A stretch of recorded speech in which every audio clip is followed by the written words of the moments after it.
78वें स्वतंत्रता दिवस की पूर्व संध्या पर राष्ट्रपति द्रौपदी मुर्मू ने मौजूदा केंद्र सरकार के कामकाज की तारीफ की है। राष्ट्रपति ने कहा कि हम सभी के लिए गर्व की बात है कि भारत दुनिया की 5वीं सबसे बड़ी अर्थव्यवस्था बन गया है और जल्द ही तीसरी सबसे बड़ी अर्थव्यवस्था बनने के लिए तैयार है। उन्होंने बताया कि साल 2021 से 24 के बीच 8% की औसत विकास दर हासिल करके भारत सबसे तेज गति में बढ़ने वाली अर्थव्यवस्थाओं में शामिल है। राष्ट्रपति के मुताबिक इससे न सिर्फ लोगों के हाथों में अधिक पैसा आया है, बल्कि गरीबी रेखा से नीचे रहने वाले लोगों की संख्या में भी भारी कमी आई है। राष्ट्रपति द्रौपदी मुर्मू ने देश के लोगों को स्वतंत्रता दिवस की बधाई दी है। उन्होंने संबोधन में आज़ादी के आंदोलन के नायकों को याद करते हुए कहा कि महात्मा गांधी ने आंदोलन की अलग अलग परंपराओं और अभिव्यक्तियों को एकजुट किया। राष्ट्रपति ने डॉक्टर बी आर अम्बेडकर की बातों को हाईलाइट करते हुए कहा कि राजनीतिक लोकतंत्र तब तक नहीं टिक सकता जब तक उसके आधार में सामाजिक लोकतंत्र ना हो। हमें संविधान निर्माता डॉक्टर बी आर अम्बेडकर के शब्दों को भी सदैव याद रखना चाहिए। उन्होंने ठीक ही कहा था और मैं उन्हें उद्धृत करती हूँ। हमें अपने राजनीतिक लोकतंत्र को सामाजिक लोकतंत्र भी बनाना चाहिए। राजनीतिक लोकतंत्र तब तक नहीं टिक सकता जब तक कि उसके आधार में सामाजिक लोकतंत्र ना हो। राजनीतिक लोकतंत्र की निरंतर प्रगति से सामाजिक लोकतंत्र को मजबूत करने की दिशा में की गई प्रगति की पुष्टि होती है। समावेशी भावना हमारे सामाजिक जीवन के हर पहलू में दिखाई देती है। अपनी विविधताओं और बहुलताओं के साथ हम एक राष्ट्र के रूप में एकजुट होकर एक साथ आगे बढ़ रहे हैं। समावेश के साधन के रूप में अफर्मेटिव एक्शन को मजबूत किया जाना चाहिए। राष्ट्रपति ने अपने संबोधन में अफर्मेटिव एक्शन का जिक्र करते हुए कहा कि समावेशी भावना हमारे सामाजिक जीवन के हर पहलू में दिखाई देती है।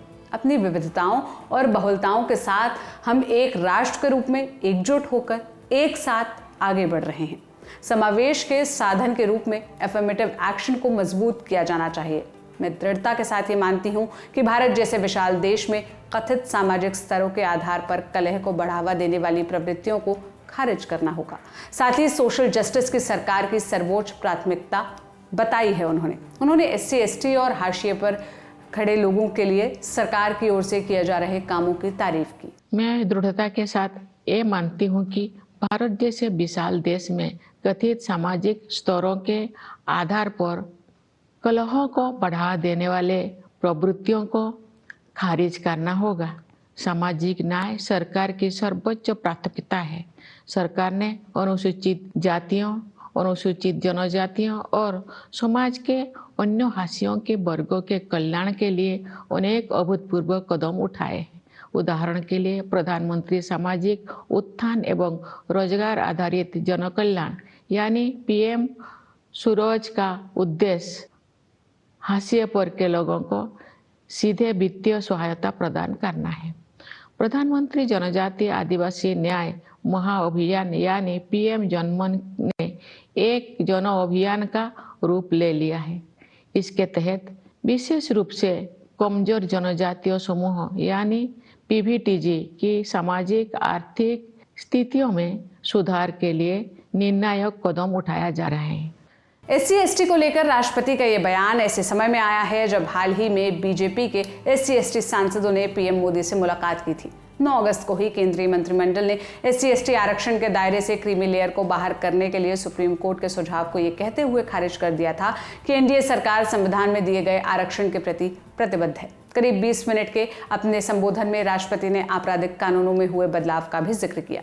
उन्होंने कहा कि इस साल जुलाई से भारतीय न्याय संहिता BNS को लागू करने में हमने औपनिवेशिक युग के एक और अवशेष को हटा दिया है। राष्ट्रपति के मुताबिक नई संहिता का उद्देश्य सिर्फ दंड देने के बजाय अपराध पीड़ितों के लिए न्याय सुनिश्चित करना है। उन्होंने कहा कि वो इस बदलाव को स्वाधीनता सेनानियों के प्रति श्रद्धांजलि के रूप में देखती हैं। आप इस पर क्या कहना चाहते हैं? भाषण पर आप क्या राय रखते हैं? कमेंट में ज़रूर बताइएगा। ये जानकारी मेरे साथी साकेत और सुप्रिया ने जुटाई थी। मेरा नाम सोनल है। देश और दुनिया की तमाम खबरों के लिए लल्लन टॉप देखते रहिए। शुक्रिया।